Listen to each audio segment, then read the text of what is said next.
সামনেই পুজো আসছে, আর পুজোর সময় আমি বাড়িতে অনেক রকম মিষ্টি তৈরি করি, আর তার মধ্যে এই কামরাঙা মিষ্টিটা একদম অন্যরকম।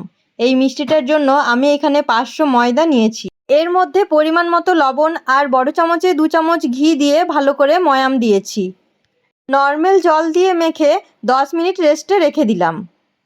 10 মিনিট পর আবারও ময়দাটাকে মেখে ছোট ছোট লেচি কেটে নিয়েছি। তোমরা তোমাদের ইচ্ছে মতো কাটতে পারো।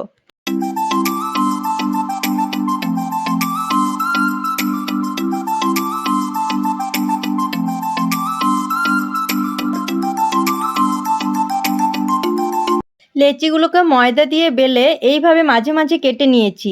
2 ধারে জল দিয়ে এইভাবে মুড়ে নিয়েছি।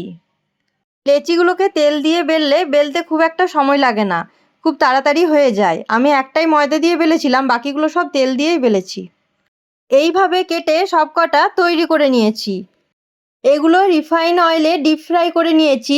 তেলটাকে প্রথমে হালকা গরম করে গ্যাসের ফ্লেম লো করে দিয়েছিলাম। তেলে দেওয়ার কিছুক্ষণ পরে এর লেয়ারগুলো বেশ খুলে যাচ্ছে, আর দেখতেও বেশ ভালো লাগছে। একটু লালচে কালার আসা মাত্রই আমি এগুলো সব তুলে নিলাম। এইভাবে বাকিগুলো সব করে নিলাম। চিনি শিরার জন্য এখানে আমি 2 কাপ চিনি, 2 কাপ জল আর 4টে এলাচ দিয়ে ভালো করে জলটাকে ফুটিয়ে নিলাম। জলটা যখন অর্ধেক হয়ে যাবে তখন আমার চিনি শিরা রেডি হয়ে যাবে।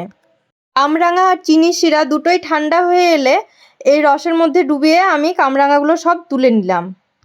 এই মিষ্টিগুলো খুব একটা মিষ্টি হয় না, যারা খুব মিষ্টি পছন্দ করো তারা এই চিনি শিরার মধ্যে কিছুক্ষণ ডুবিয়ে রাখতে পারো। এইভাবে আমি সবগুলোই চিনি শিরার মধ্যে ডুবিয়ে তুলে নিলাম।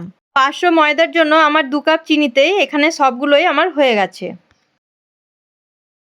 500 ময়দাতে আমার এখানে বেশ অনেকগুলোই হয়েছে। আমার ভিডিও ভালো লাগলে লাইক, কমেন্ট অ্যান্ড শেয়ার করে দিও। সাবস্ক্রাইবও করে দিও।